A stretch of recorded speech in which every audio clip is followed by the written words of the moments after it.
Station. So tingin nyo dito sa kanan ko, pag dyan tayo dumaan, nado na ulit tayo sa main tunnel. Kasi nga po, interconnected. At hindi po yan dead end. Ang nakikita natin dyan ay yung wall nung kabilang side. Kaya nga po lateral siya, hindi siya magkatapat na direkta. Nakikita niyo siya, may concrete walling and ceiling. Ngayon, tanong ko, paano ginawa itong Malinta Tunnel?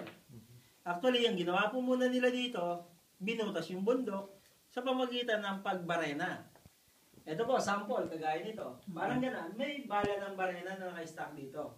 So, barenahin yan, gagawa ngayon yan ng butas, kagaya nito.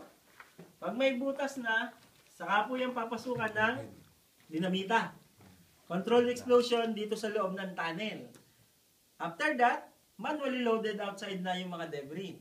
When they remove the debris, when they clean the tunnel, it's now the time to put the concrete inside.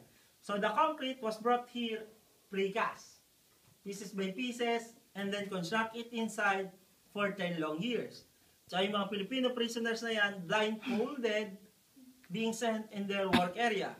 And then simultaneous digging siya, yun sa mga 4 na entrances na yan. Hindi sa iisang entrance lang nagsimula silang humukay. Ganun yung paraan ng paggawa nila nitong Malinta Tunnel for 10 long years.